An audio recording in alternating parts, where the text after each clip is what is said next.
Fidèles téléspectatrices et téléspectateurs de la télévision des internationaux immigrants francophones, je suis très heureux de vous retrouver dans cette émission populaire. Aujourd'hui, nous allons à la rencontre d'un jeune étudiant immigrant qui a mis en place et développé un projet dans le domaine touristique ici même à Montréal.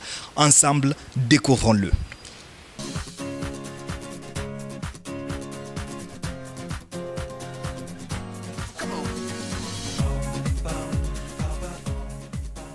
Bonjour monsieur.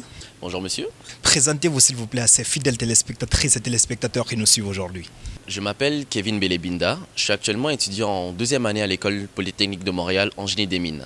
Excellent. Donc, comme il est de coutume dans cette émission populaire, retracez-nous, brossez-nous un petit peu votre parcours académique.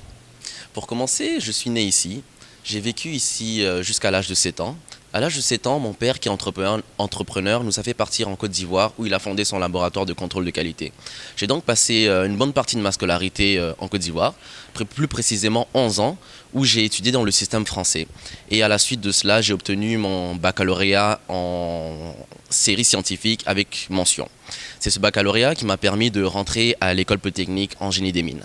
Parfait. Donc, ce qu'on comprend dans, disons, ce parcours, c'est que vous avez subi l'impact ou l'influence de deux cultures, non seulement celle canadienne, mais aussi celle africaine, notamment en Côte d'Ivoire, où vous avez fait vos études secondaires.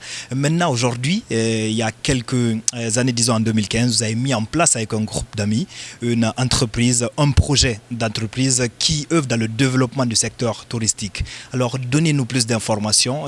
C'est quoi votre projet en quelque sorte ?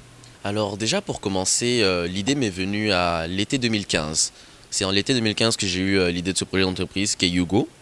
Et j'avais besoin de trouver des partenaires parce que c'est vraiment dur d'évoluer seul dans le domaine entrepreneurial.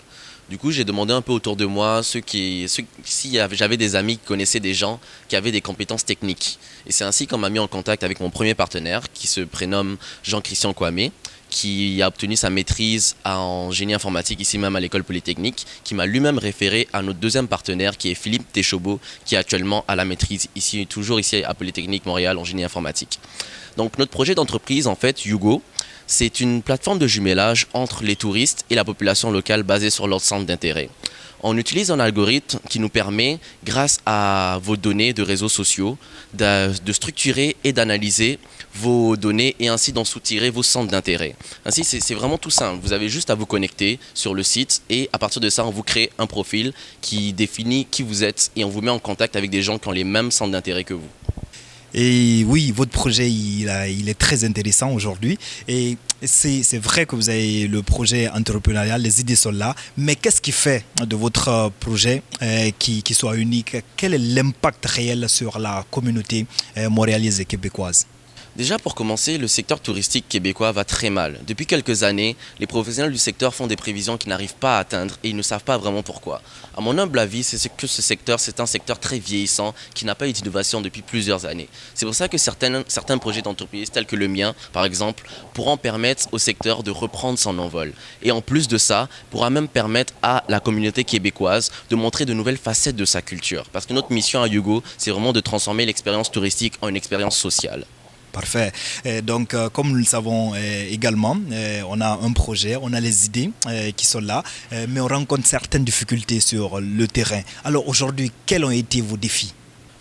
Déjà pour commencer, je pense que nos problèmes majeurs sont venus de notre éducation.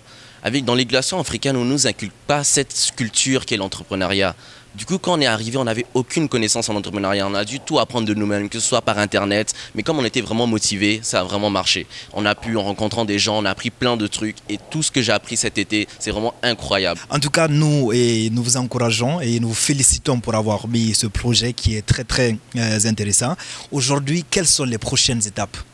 Déjà pour commencer, la session passée, nous avons participé à un concours organisé par le Centre entrepreneurial de l'École polytechnique et l'Université de Montréal qui consistait en fait en un parcours de 11 semaines de coaching intensif sur notre plan d'affaires afin de le présenter devant un panel d'experts. Nous avons pu donc valider notre plan d'affaires grâce au panel d'experts et maintenant nous sommes en phase de développement de la plateforme et nous comptons sortir notre premier prototype en mai 2016. Alors pour tout étudiant, tout immigrant comme vous, vous savez qu'ils ont bien sûr des rêves, mais ils tardent, comme j'ai souvent à le dire dans cette émission, ils tardent à s'impliquer, disons, à s'intégrer au sein de la communauté, non seulement au sein de la communauté universitaire, mais dans leur propre milieu. Quel est le conseil que vous leur donneriez? Le conseil que j'aimerais donc vous donner, c'est impliquez-vous. Pendant toutes vos années universitaires, même quand vous êtes dans des projets étudiants et tout, impliquez-vous, montrez que vous êtes motivé, ça attire les gens et c'est ce que les gens cherchent. Le monde, c'est un monde d'intérêt. Tout le monde a besoin de retirer quelque chose quand il donne quelque chose. Du coup, si les gens ne voient pas cet intérêt là chez vous, vous leur servez à rien. Et c'est ces gens-là qui pourront vous aider plus tard. Donc, impliquez-vous dans tout ce que vous faites, donnez votre maximum et grâce à ça, vous réussirez plus tard. Et oui, alors quel est votre dernier mot? Et l'émission populaire de la TVI, de m'avoir permis aujourd'hui de m'exprimer et de présenter mon projet d'entreprise Yugo. Et pour finir, j'aimerais laisser un petit mot à mes frères et sœurs internationaux et immigrants. Je sais que souvent c'est dur de s'intégrer dans un pays. Il y a des différences culturelles, il y a toutes sortes de problèmes, des incompréhensions. Mais faites abstraction de tout ça pour en retirer toutes les connaissances de l'échange culturel justement. Et dès que vous en avez l'occasion, vendez votre pays, vendez votre culture, parce qu'il n'y a que par vous que la vision qu'a le monde extérieur sur votre pays ou votre culture peut changer. Eh bien, chers téléspectatrices et téléspectateurs de la télévision des internationaux et immigrants francophones, c'est sur cette belle citation de notre invité, M. Kevin Belebinda, que nous terminons l'émission populaire. Ça a été un agréable plaisir de vous servir et à très bientôt.